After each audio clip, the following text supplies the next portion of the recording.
My dad kicked me out after finding out that I was pregnant and called me a disgrace. Now he wants to be in my daughter's life after finding out who her father is. I was 18 when I told my father I was pregnant. He gave me 2 hours to pack and get out. He said I had chosen to ruin myself so I could figure out the consequences alone. He changed the locks while I sat on the front step of his house with 2 garbage bags of clothes and nowhere to go.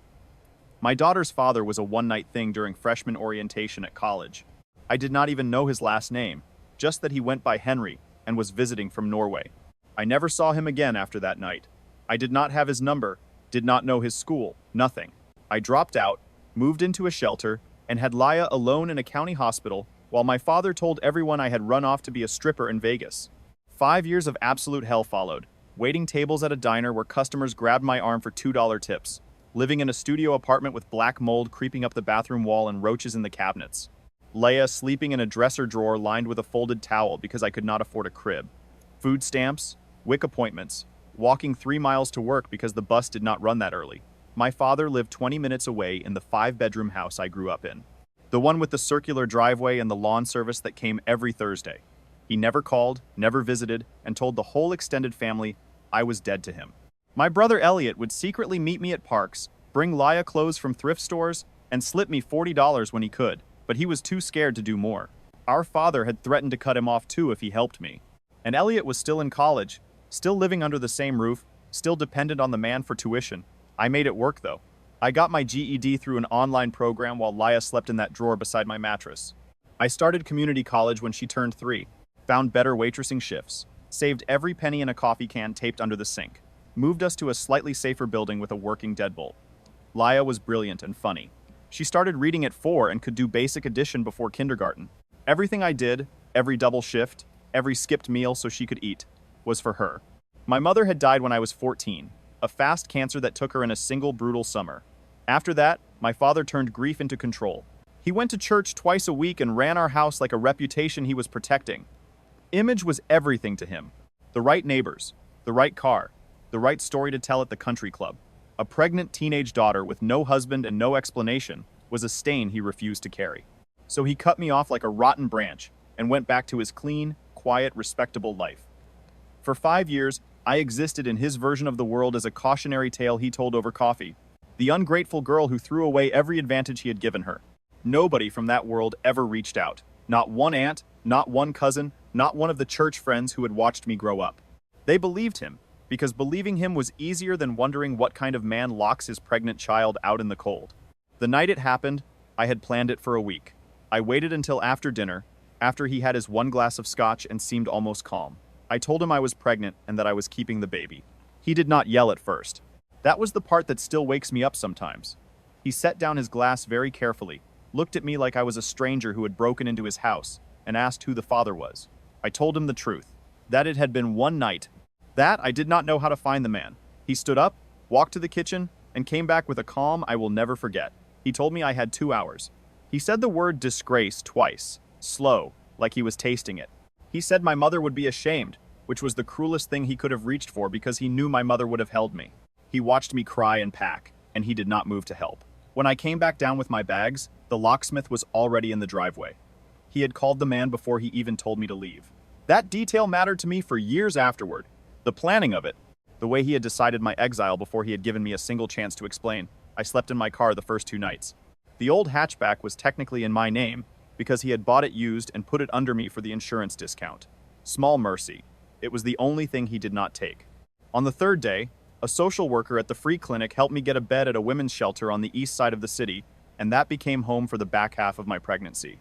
The shelter intake form had a checkbox near the top, abandoned youth. And the volunteer paused with her pen above it and asked me gently if there was really no one, no parent, no guardian. I said, no, there's no one. And she checked the box. That checkbox would matter later in ways I could never have imagined sitting in that plastic chair at 8 months pregnant. I went into labor on a Tuesday in February, during a freezing rain. I took a bus to the county hospital with a bag I had packed weeks early, and I delivered Leia alone in a room with a kind nurse named Patrice, who held my hand because there was no one else to hold it. They listed me as indigent on the paperwork. No emergency contact, no father listed. I held my daughter against my chest and made her a promise in that cold, bright room. I promised I would never, not once, make her feel the way I felt right then. like a problem someone had decided to solve by getting rid of. The first apartment I could afford on my own when Laya was 4 months old was a studio in a building that should have been condemned. The radiator clanked but barely warmed. There was black mold I scrubbed with bleach every week that always came back, and the smell of it never fully left, no matter what I did. Roaches came up through the drain at night, and I learned to live with them the way you learn to live with weather. I worked at a diner off the interstate, the kind of place truckers and night shift workers came through at all hours, and I took every shift no one else wanted because those shifts had the better tips and worse customers. Men twice my age would grab my wrist when I set down their plates and call me sweetheart, then leave $2 on a $40 check like the attention was the real payment. I smiled through it because the smile was part of the wage. I counted coins on my kitchen counter under a bare bulb to figure out if I had enough for the laundromat or whether we would wear the same clothes another week. I walked 3 miles to the early shift in the dark because the city buses did not start running until after I needed to be there. I would push Laya in a second-hand stroller to the sitter on the way, a retired woman named Gloria, 2 buildings over, who watched her cheap and watched her well. There were nights I ate plain rice so Laya could have the eggs. There was a stretch one winter when I skipped my own asthma inhaler refill for 2 months because it was the choice between that and her formula, and I just breathed shallow and prayed through all of it. My father lived 20 minutes away with a lawn service and a country club membership and a story about a dead daughter. And the distance between his life and mine was a thing I could feel in my body every single day. Elliot was the one thread back to my old life. He was 3 years younger than me, still in high school when I got thrown out, and he was terrified of our father in the specific way only kids raised by controlling men understand. But he loved me, and he found ways. He would text me from a friend's phone, so the number would not show on the family plan. He would meet me at a park across town with a backpack full of clothes he had bought with his own pocket money, little outfits for Laya in sizes he had to guess at. He cried the first time he held her. This gangly 17-year-old holding his niece in a public park because that was the only safe place we had. He told me once quietly that he had heard Dad on the phone telling someone I had gone off to Vegas to dance, and that he had wanted to scream the truth. But he was 18 months from his own tuition payment, and he was scared. I told him it was okay. I told him to keep his head down and finish school and not light himself on fire to keep me warm. I meant it. I never wanted Elliot to pay for our father's cruelty. And the truth was, his quiet $40 and his bags of thrift store clothes were the only kindness I got from that side of my blood for 5 years. I will love him for it until I die. I clawed my way up an inch at a time. The GED first, studying on the diner's Wi-Fi during my breaks and at the kitchen table after Laya went down. Then community college, 2 classes a semester, business and accounting. Because I had learned that the only thing standing between me and starvation was a number in a coffee can, and I wanted to understand numbers better than they understood me. I found a better diner, then a sit-down restaurant with real tablecloths where the tips were steadier, and the manager, a tired, patient man named S, did not tolerate customers putting their hands on his staff. We moved out of the mold studio into a 1-bedroom that actually had a bedroom. And for the first time, Laya had a real bed, and I had a couch that folded out, and we had a kitchen where I could cook her real food. She was, and I say this as her mother, but also as a fact, a remarkable kid. She read early and read constantly. She did addition in her head at the grocery store, calling out the total before I could. She had a laugh that turned heads in restaurants, and a way of asking questions that made adults go quiet and actually think. Everything I had survived for the chance to give her a life that did not have a checkbox near the top of it. And then last month, a man walked into the restaurant where I worked.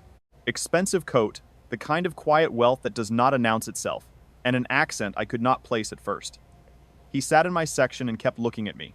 Not the way the grabby ones looked, but like he was solving a problem. When I came to take his order, his hand was shaking slightly around the menu. Finally, he asked if I had gone to State University 5 years ago. Fall orientation.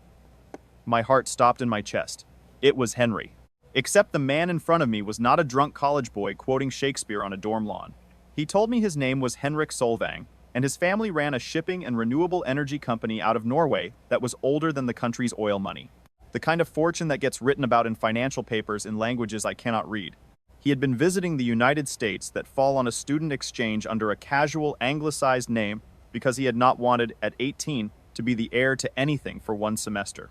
He had wanted to be a normal kid named Henry, and he had spent that one night with a girl who had recited a Shakespeare sonnet at him, while drunk and laughed at his terrible attempts at American slang. And he had, he said, never stopped thinking about her. He had been trying to find me for 2 full years. His cousin had shown him a photo from the university's archived orientation gallery, A wide shot of a welcome event, and there I was in the corner. The whole thing had cracked back open in him. He had hired investigators. He had searched social media that I had mostly stayed off of because I could not afford the data and did not want my father's world finding me. He had spent more money than I had earned in 5 years trying to track down a girl whose last name he had never even known. He found me finally through a chain that started with the community college and ended at the restaurant, and he had flown across an ocean and sat in my section and ordered a coffee he never drank just to be sure it was me. I told him to wait. I went into the back, into the dry storage room with the shelves of canned tomatoes, and I called Gloria to make sure Laya was okay. I stood there, shaking among the cans, and made a decision. I came back out, sat down across from him on my break, and told him about Laya. I told him he had a daughter, almost 5 years old, who read early and laughed loud. And I watched a grown man come apart in the middle of a restaurant dining room at 4 o'clock in the afternoon. He put his face in his hands, and his shoulders shook, and the bussers pretended not to look. When he could talk again, he asked to see a picture, and I showed him the lock screen on my cracked phone. Leia at the park with chocolate ice cream on her chin. He touched the screen with one finger like it might disappear. He told me his father had been pressuring him for 2 years to settle down, to marry into one of the right families, to do the dynastic thing, and he had refused over and over because he kept thinking about the American girl from the dorm lawn, and now he understood why the universe had kept him stuck. He wanted to meet her. Not someday, not after lawyers, he said immediately. But he caught himself because even in that wrecked moment, he had the decency to understand that he was a stranger, and Laya was a child, and her safety was not his to demand. He asked what I needed. He asked it like a man who had spent 2 years and a fortune earning the right to ask. Within a week, on terms I controlled, things began to change in ways I had stopped letting myself imagine.